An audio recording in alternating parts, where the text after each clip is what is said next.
All right, we are back. This is another episode of Government Coins. Y'all, this is what episode 2.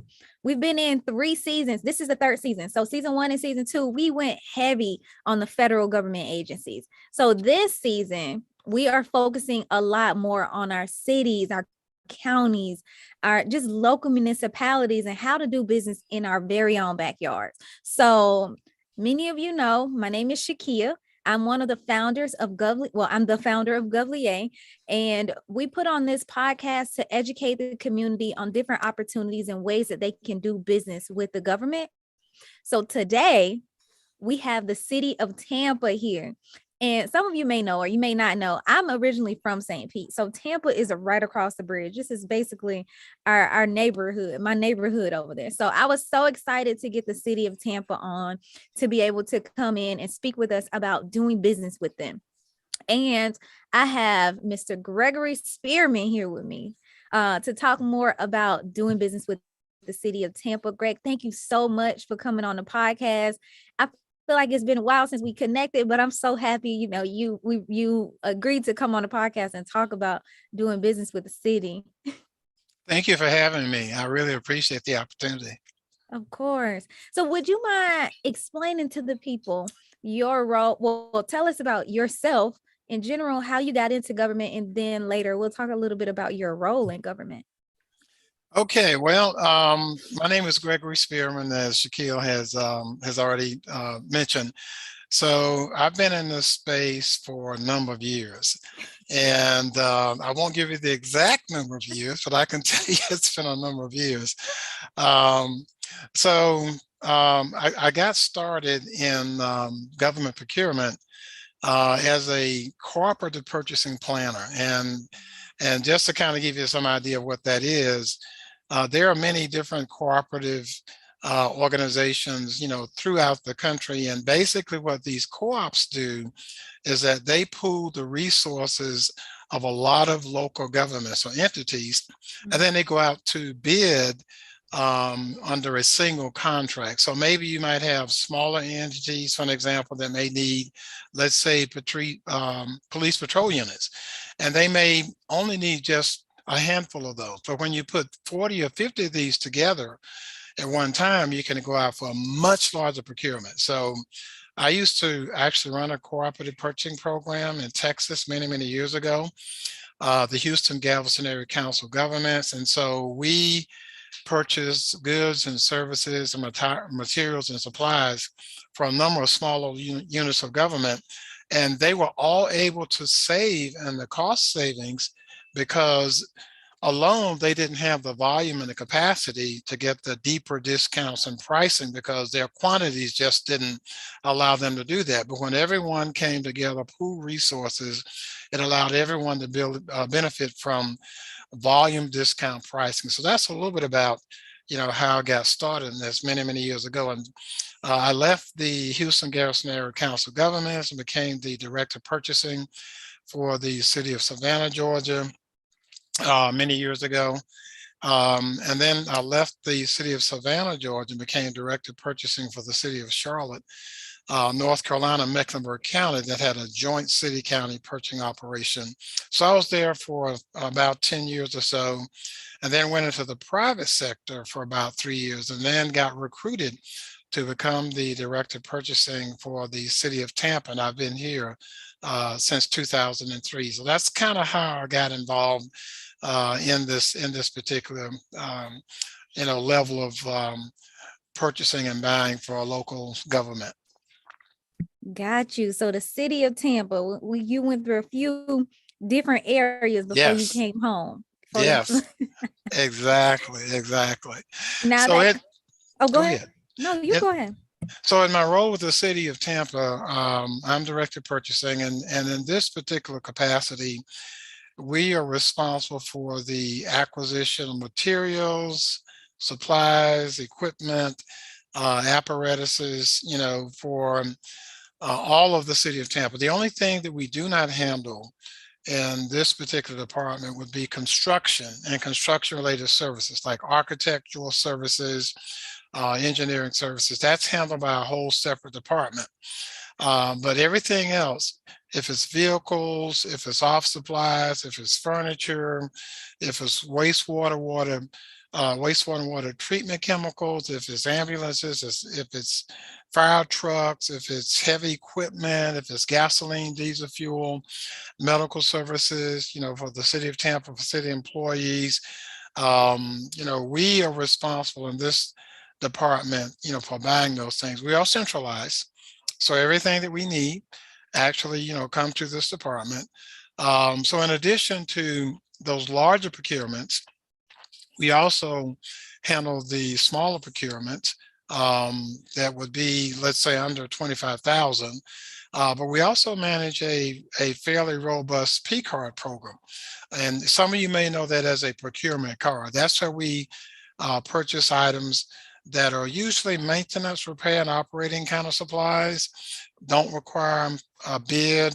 You don't have to worry about, the utilization of complex contract terms, conditions. These are things that you can just buy with your P card. So we manage that program. We also have a fuel card program that we manage for the police department and for public works. We dispose of surplus property, and we are responsible for managing the system that actually controls requisitions and purchase orders within the city. So all in all, we purchase roughly about $400 million worth of goods, supplies, materials, and equipment every year. Wow. Okay. So that was a loaded drop brief right there for us. So that first part, you talked a little bit about those micro purchases, or Yes. just purchases that are under that $25,000 threshold. Yes. Can you tell us a little bit about what are some of the things that you are purchasing through those micro purchases? Usually those small dollar purchases, it varies. They could be janitorial supplies, for an example. And many of these are done as a request for quote. It could be office supplies, for an example. It could be that someone is looking to purchase office equipment as a macro purchase. It could be that someone may need to purchase safety shoes, for, let's say, for public works, or those employees who may be out in the field. It could be that someone needs to purchase, some type of small tools or things of that nature. So those are usually the micro purchases that we usually purchase that would be under that $25,000 threshold. And then we have another threshold that's even under that. That's under $2,000 that don't require a quote. And that's where a department, if it's not something under an existing contract, they can use a P card if they need to go to Home Depot or Lowe's. If they're out on a job site, they need to go buy some nails or some concrete, or maybe some small tools, for an example. They can actually use their P card and acquire items that way. Generally, those items which are $25,000 and over are those things that we have to go out for what we refer to as a formal sealed competitive bid. We have to advertise them in the newspaper.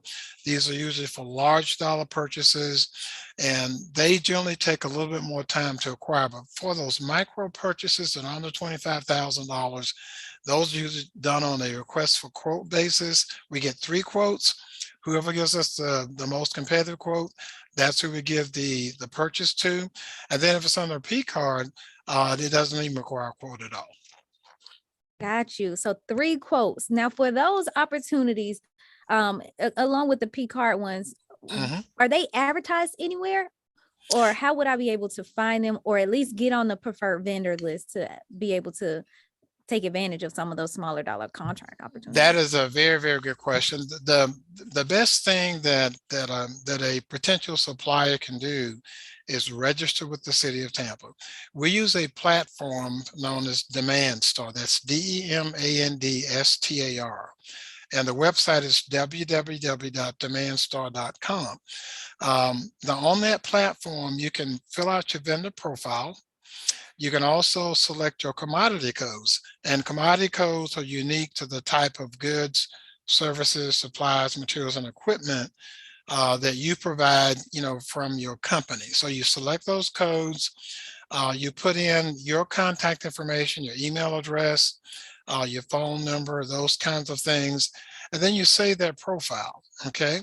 So when the city of Tampa has a need for something that your company provides, we will issue a solicitation through Demand Star, and we will select those codes that really relate to what we're trying to purchase. So let's say, for an example, you provide computer hardware and you selected the code for that. But when we go out on solicitation, then we will select the code for computer hardware. We would process it through Demand Star. You get an email. You open up the email, you review the quote, and if it's something that you can respond to, then you would download the document, complete it, and then send it back into the city. So that's how Demand Star actually works. You get an automatic notification every time we are looking to buy something that your company may provide. Now, one other quick thing about Demand Star. It allows you to have a series of registrations, or should I say, how large that you want to have in terms of your exposure, throughout the country. Now, if you want to register just for the city of Tampa, that's a free registration. Doesn't cost you anything for that. You just let them know, hey, I'm interested in city of Tampa, Hillsborough County. But now, if you want to go beyond that, let's say you want to get the state of Florida, you want to get the Southeast, part of the United States or the whole country, there is a subscription that comes along with that. So it really boils down to a business decision in terms of how expansive you want your registration to be. But if you're just interested in the city of Tampa, or for that matter, in any single entity, that is a free subscription for you. Okay, so we want to kind of go a little bit into that. Okay. And we talked about a little bit about the process. So the current process. Mhm. So far, we register in Demand Star, Correct. and that is the process of doing business with the city of Tampa. We register with Demand Star, and Demand Yes. Star will find both those micro dollar opportunities, those requests Yes. for quotes, along with the massive contracts. Correct. Okay, so from there, all we have to do is now just bid on them. But what about marketing our business to the agency? How does the city of Tampa have any events or supplier networking events? Yes, yes. This is something that Mayor Castor started 3 years ago when she came into office. She was very concerned and made a commitment during her campaign to increase bid opportunities for small and minority and women-owned businesses. So she launched something called Bridges to Business. Okay. And Bridges to Business was all about taking city government out to the community. And so there were a series of these events that we had during the first year of her administration, where we took the Bridges to Business event to a parks and recreation, one of the many parks and recreation centers in the city. So we advertised that on all the social media platforms, on Facebook, on YouTube, Instagram, LinkedIn, and the very first one was hugely successful. Now, at that event, we had members of purchasing. We had members from the Equal Business Opportunity Office. We had members from contract administration. Purchasing was there because we were wanted to be able to assist small companies in terms of how to get registered with the city of Tampa. Okay, so we had on-site real-time registration. Equal Business Opportunity was there because they wanted to be able to meet small and minority and women-owned suppliers and help them to get informed about how to become certified as a City of Tampa equal business opportunity supplier as a woman-owned business, minority-owned business, or small local business enterprise. And then our contract administration department was there because they wanted to make sure that they provide information to small and minority and women-owned businesses about various construction projects that were going on and opportunities to bid either as a prime or as a subcontractor. So we took these bridges to business events all throughout the city. So they became so popular that we, and so large that we eventually had to move them to the Tampa Convention Center. And we had one about 4 months ago at the Tampa Convention Center, and we had over 300 local suppliers who attended that particular event. We call it a supplier subcontracting outreach event because, again, the city of Tampa is interested in getting more minority and women-owned suppliers in particular engaged and involved in the contracting and bidding process. So we will continue those events into the future. We also have a new program called Job Order Contracting that we unveiled at that event because we're looking for primes and subs to bid on job order contracts. These are small to medium-sized construction and renovation projects. And we also have several initiatives that are going on in terms of big construction projects where we need not only primes, but also subcontracts as well. So we've been hosting these bridges to business events now for the past 3 years, and I don't see that, these are going to stop because they've been very successful in helping us to get more contractors engaged with the city. Yes, I think that's an amazing idea, being able to bring both the industry and the agency together. I love those type of events. Someone asked, when is the next event? The next event, I would say this: monitor the City of Tampa's website, purchasing and equal business opportunity, because we typically post these on the City of Tampa's website. But I believe we have one that's coming up in the fall and the October, November timeframe. We generally try to have 2 to 3 a year. So monitor our website. You can go to www.tampagov.net/purchasing or equal business opportunity or contract administration, because we will be posting the notices on the City of Tampa website, also on social media, Facebook and YouTube and Instagram and Twitter as well. Got you. And then, so I know you said that the construction projects are managed by the contracts department. Mhm. For many of those opportunities, they do have subcontracting requirements or for those different contracts. We have some people in the audience who are actually transportation companies, and they're Mhm. interested in understanding, as a transportation company, how can I get in and do business with the government? And my immediate thought would be through the contracts department and those larger contracts. But can you think of, or can you shed some more light on different opportunities they may be able to get into? Yeah, we actually have some contracts in place right now that involve transportation, disposal of waste at our, you know, waste facility, hauling of trash and debris, those kind of things. So these are the types of things where you would have transportation companies that can bid on those. Now, the other thing is that um, we need to get you registered with Demand Star. Okay. And we also, and I don't want to get ahead of your questions, but we also have an equal business opportunity program where you can register as a small supplier. And the benefit of that program is that every procurement that comes out of the city, whether it's out of contract administration for construction related projects, or if it comes out of purchasing for goods, supplies, materials, and services, the Equal Business Opportunity Office actually will make sure that any registered certified suppliers with the city are notified about that project. Or there may be a goal that's set, or the project may be sheltered, meaning that only certified firms can bid on it. So it's important that you get registered with the city, number one. And secondly, if you happen to be a small, local, or minority owned company, it's important you get certified because that will offer some advantages for you in terms of being able to participate either in those larger contracts as well as the smaller ones as well.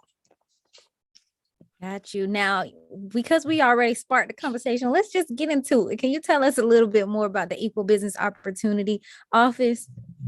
Yes, yes. That office is actually an office that we work hand in glove with, and their sole responsibility is to make sure that there's equal opportunity in terms of small and minority-owned contractors in terms of participating in the bid process.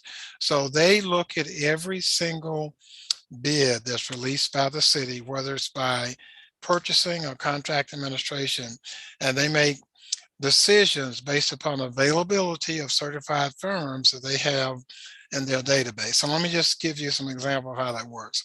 So let's say, for an example, that we have a contract we're going to release for medical supplies, okay, for the Tampa Fire Rescue Department.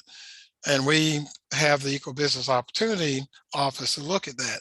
So they will go in their database, and if they can find 3 or more certified firms who can provide those medical supplies to the city, we shelter that bid, meaning that only the certified firms can bid on it amongst themselves. Okay. There's a cap, it's $300,000. So if it's $300,000, we have 3 or more certified firms that can bid on it, then that bid is actually sheltered and only those certified firms can bid on it. So that's one of the programs they have.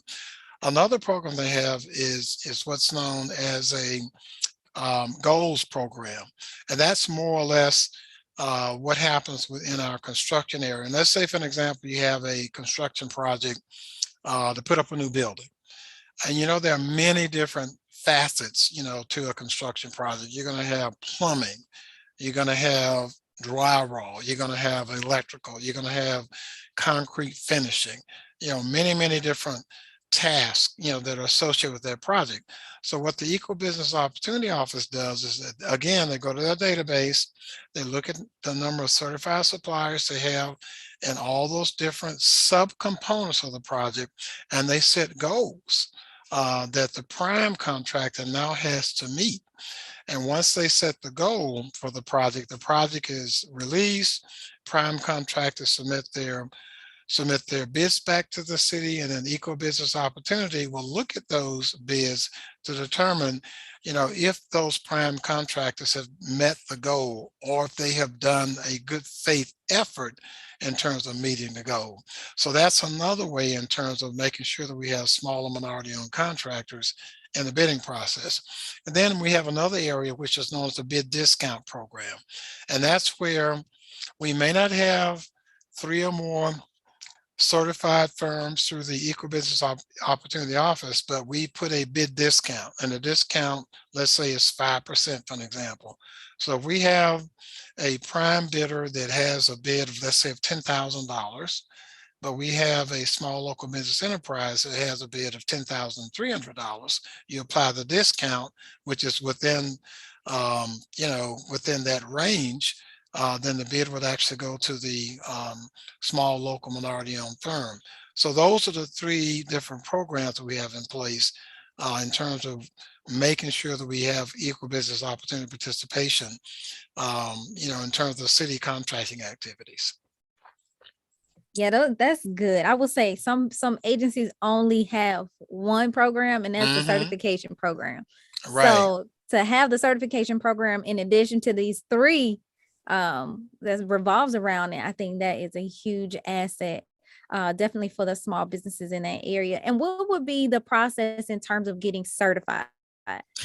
Well, the process, and one other quick thing before we get into that, we actually have an overall goal in terms of minority and women and small local business enterprise participation of 15%, 15. which is pretty significant.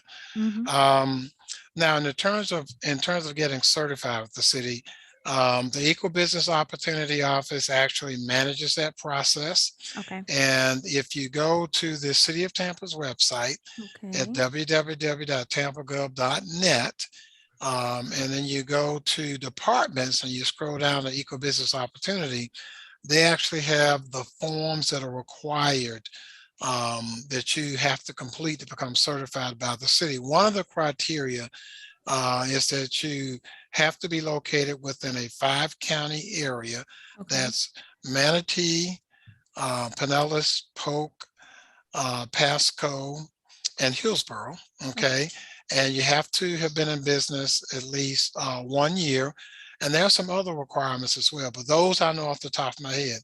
So you fill out Okay. your application, you send that in to Equal Business Opportunity. They review it. They do a desk audit. They'll call you up, may have some questions for you. You have to be able to show, and this is one of the different things that's different about the City of Tampa's Equal Business Opportunity Office. We actually verify and Mhm. certify who you say that you are. Wow. So if you say that you are a Hispanic owned business, we're not going to certify you until we are absolutely convinced of that, based on the criteria and documentation that you Mm. have to provide. If you say that you're a Black female owned business, we're not going to certify you until we are certain, that you meet the criteria there. A lot of organizations will allow what's known as self-certification. So you really don't know, if the person is who they say they really are. But in the city of Tampa, we're known as quote unquote as a certifying entity because we validate and verify your credentials before we actually issue that certification. One of the neat things about being certified by the city is that this list is actually on our website and it's available for other entities to use, like the school board, like the housing authority, like Tampa General, like USF, the airport. And a lot of these other entities pull from that list, even though we may certify a firm that may not provide something that we need, there's an opportunity that maybe one of the existing other entities might need your services or products that you provide. So they will come to the city's list very often and pull from our list. And that because they know that we validated who you say that you are, and that way it affords an opportunity for you to get even great exposure and business. But all of these details and more can be found on the City of Tampa's website, www.tampagov.net, departments, and then you scroll down to Equal Business Opportunity, and you can get all the information that's out there in terms of the forms and how the certification process actually works. Got it. Thank you for that. And before we end up closing, I want to take it back to just doing business with the city of Tampa in Mhm. general and talk a little bit about the money that's being spent, but also where are some of the areas that you see the city spending the most money? I mean, of course, we're going to talk about Right. infrastructure and construction, but aside from that realm. We spend roughly about $400 million annually, and the city has needs of all kinds of things, office supplies, all kinds of services. We are challenged in some areas, and I want to share, some of those list of items, with you and your audience. One of the things that we really struggle with sometimes is in terms of commodities and availability, is asphalt. We need more companies and suppliers who can provide asphalt for the city. We have roads and bridges and streets that we pave and we have to repair. So asphalt is one of those areas. Also concrete. So if there are any suppliers out there who have access to concrete, we need more suppliers in that area. Uniforms, and we aren't talking just about uniforms, for public works employees, but uniforms for police officers and firefighters. We have very limited competition in that area. Safety shoes for the guys that work out in the field, the safety boots and safety shoes.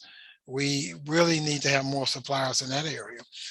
Traffic control systems and equipment, all of the equipment and systems that control your traffic systems and intersections. That is a huge area where we spend a lot of money, and we really need to have more suppliers there. One of the Another area where we spend, millions of dollars would be in the areas of chemicals, particularly with our wastewater and water department facilities where we treat chemicals, wastewater and fresh water, drinking water. Spend a lot of dollars on chemicals. We really need to have more suppliers there. Um, Another area is overhead door. We're talking about garage door. So we have garages at certain facilities like at fleet maintenance, elevator maintenance and repair, those kind of things. Demolition services. So we need more companies who can come in and do demolition for the city. When we demolish buildings that may be dilapidated, don't meet code anymore. Demolition and hauling away. So that gets back to the transportation.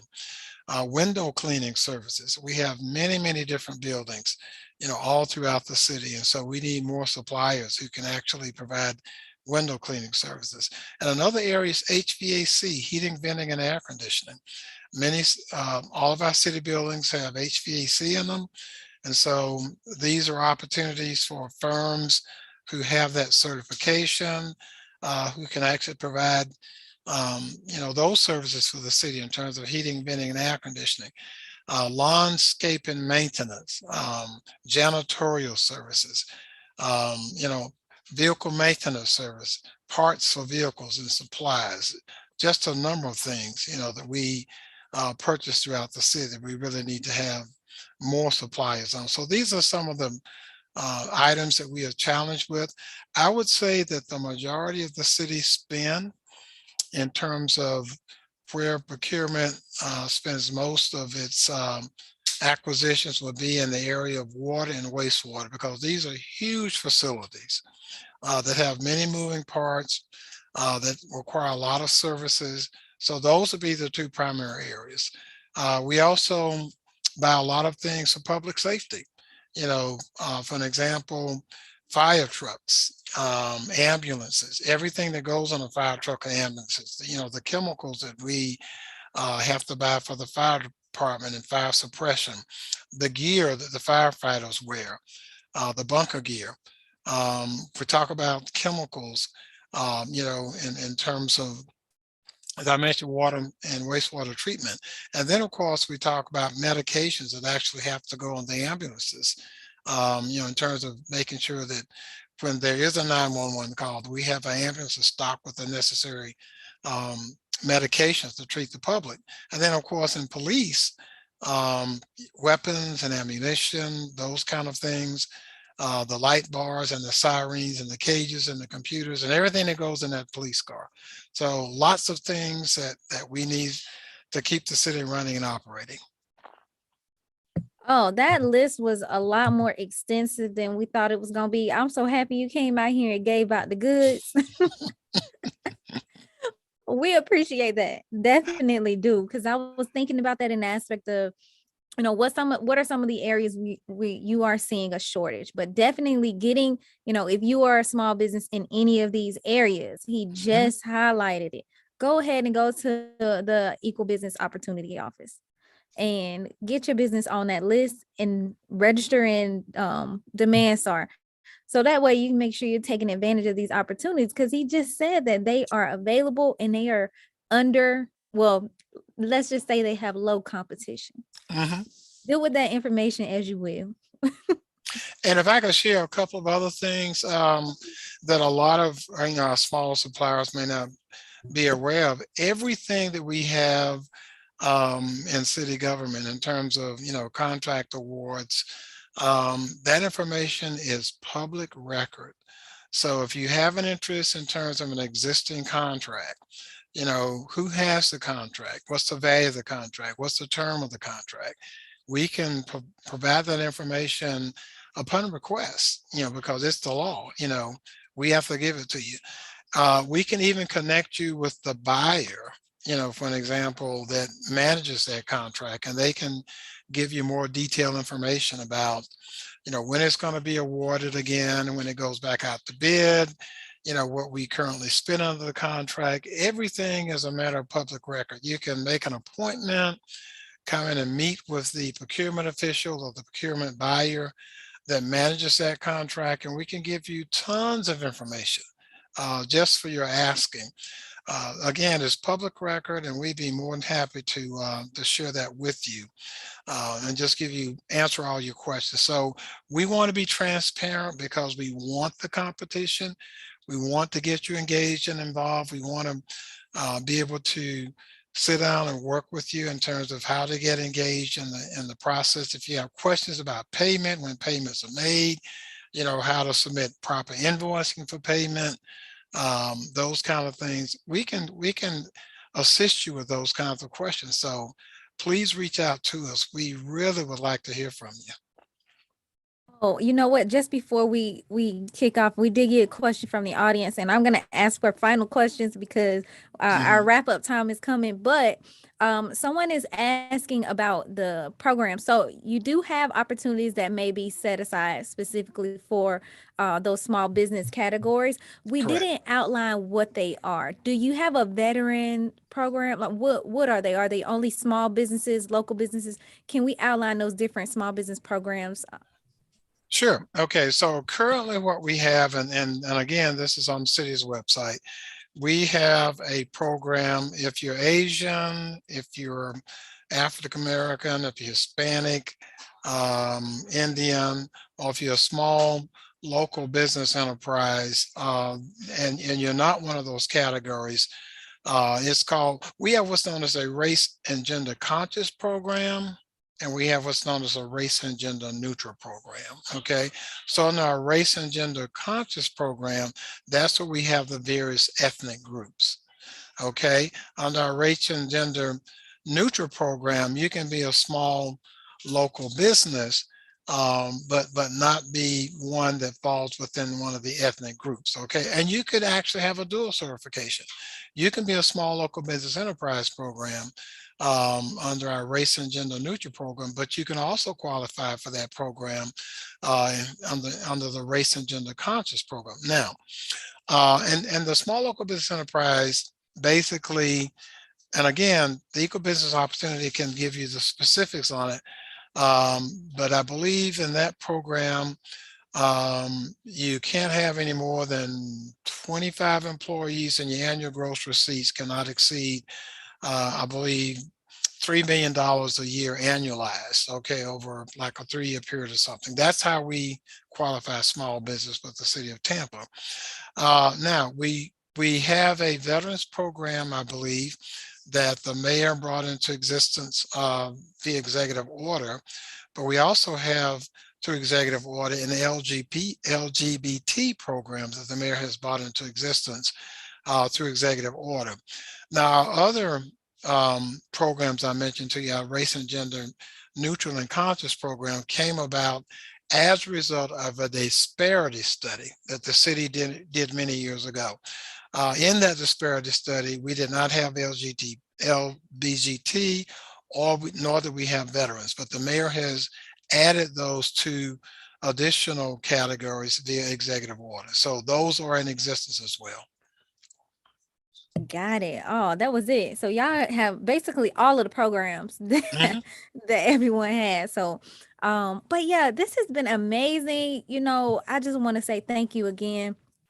um we don't have any like final questions. We went through everything. You done told us about the programs, Mhm. the events that y'all have coming up, how to find these events, how to get registered, what Correct. areas. This was the highlight. What areas do you need assistance with when it comes down to doing business with the city of Tampa?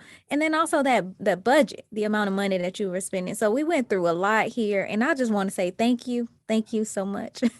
You're welcome. Um, You're of welcome. course, I'll be reaching back out, and I'm gonna stop by and visit y'all when I come back in the city soon. So, We would love to sit down and chat with you.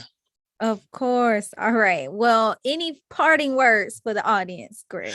Um, just get involved, just get engaged. Just reach out. A lot of times we hear this. We hear, well, we didn't know the city buys this or the city buys that. If you want to get an idea in terms of everything we buy, you can reach out to me at gregory.spearman@tampagov.net, and we can send you, our list of contracts, which is a very, very valuable piece of information to have. And then from there, you can, reach out to the buyer that handles the contract, get more information.